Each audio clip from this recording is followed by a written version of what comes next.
La déglutition est à la base du processus digestif.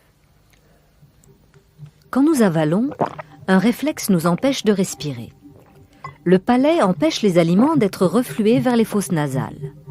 Un clapet élastique situé derrière la langue, nommé l'épiglotte, s'abaisse et obture le larynx, la voie aérifère qui mène aux poumons.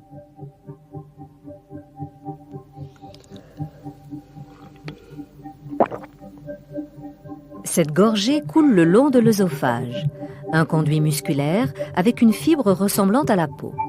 Ses parois se contractent avec une force telle que l'on pourrait boire la tête en bas. Ces contractions, connues sous le nom de péristaltisme, sont le point de départ d'un processus incessant dont la tâche est de digérer les aliments et les liquides. 3 paires de glandes salivaires sécrètent 1 litre de salive par jour. Elle jaillit de petites fontaines situées sous la langue pour lubrifier les aliments et faciliter la déglutition. Elle permet aussi à la bouche et à la langue d'être humidifiées en permanence. On commence vraiment à saliver quand les aliments sont dans la bouche ou simplement quand on pense à quelque chose de savoureux.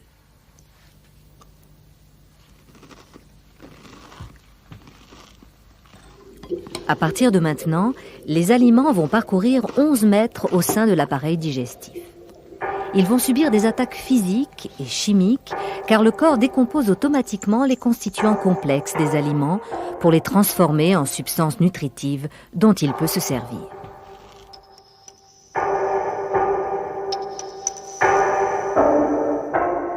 La mastication est à la base de ce processus. La bouche possède 32 dents conçues pour broyer, couper et déchirer. La surface blanche des dents, l'émail, est la substance la plus solide du corps humain. Elle est aussi dure que le verre. Pourtant, c'est un tissu capable de se réparer si sa surface est légèrement abîmée.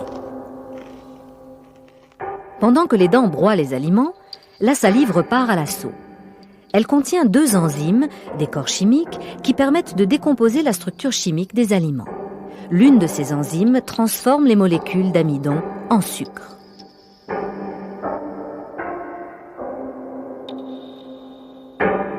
Si vous mangez de l'amidon pendant 1 minute ou 2, vous pourrez goûter le résultat de cette réaction chimique, un goût sucré dans la bouche.